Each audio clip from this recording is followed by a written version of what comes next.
Thank you, Sikandar, for that interesting case where social protection program can help improve the situation and not just attenuate the situation, actually improve nutrition situation in a context of lasting conflict. So, of course, more may need to happen in order to prevent food crisis in the future, but here's a good example how things can improve.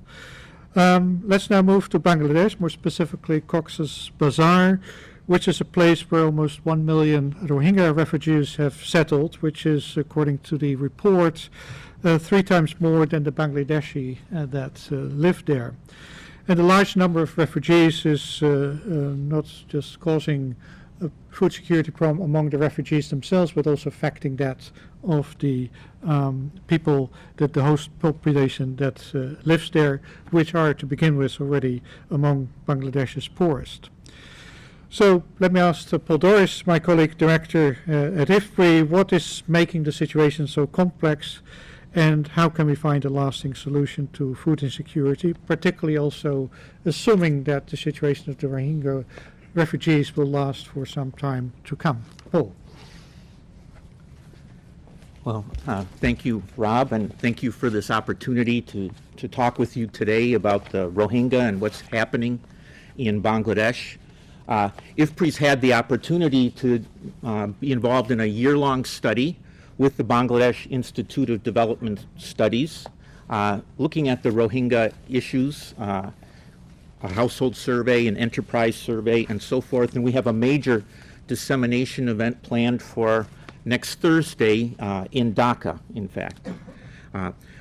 So I'd like to talk about the basic facts, a little bit about the availability, access, nutrition framework, and look at that Rohingya issue from that perspective.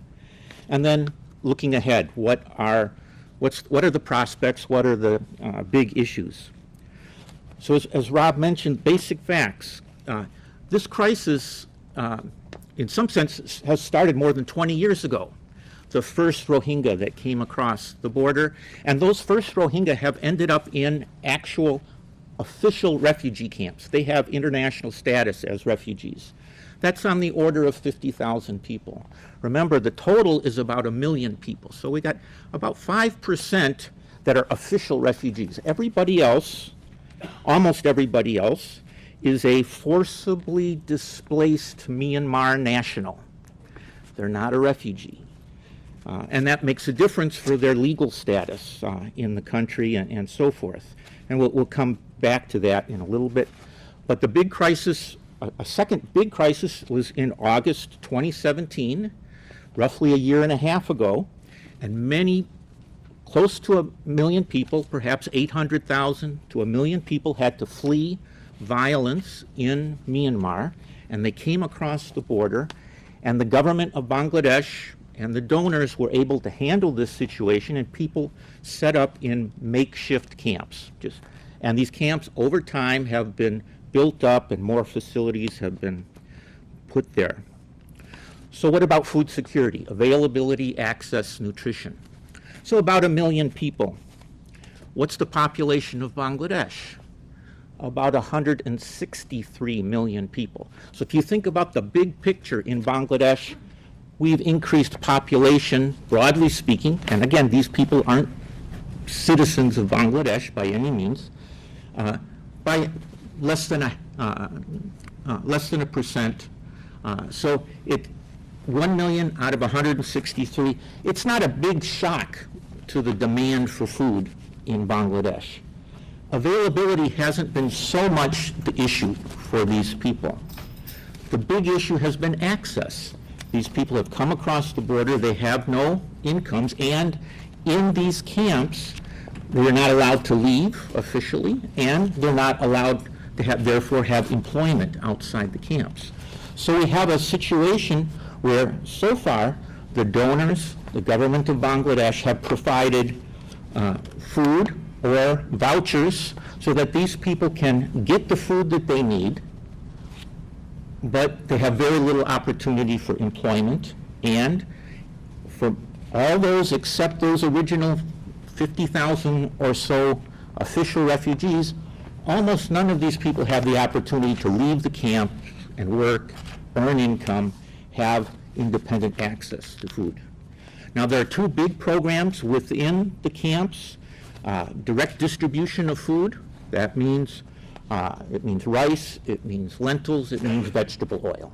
And then more recently, and about 40% or so have vouchers, and they can go to small private shops located right there in the camps. So these programs have made a big difference. They've helped people maintain their nutritional status. The status of people is similar to the surrounding communities. That doesn't mean it's very good. We have, from our recent survey, stunting 32 to 36%. That's quite high. Wasting about 12%.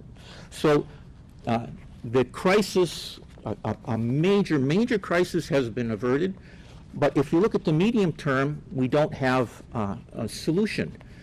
Right now, as I said, those people cannot go out of the camps, and there's an issue of what are the implications in the medium, long term for education, for employment, and for just the freedom to move. And so it's a big issue for the government of Bangladesh, in principle the government of Myanmar.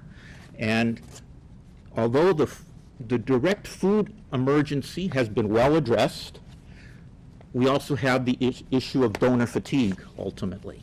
And so far, not great, but a fairly good response, but there's a real need to solve the problems in the medium and long term.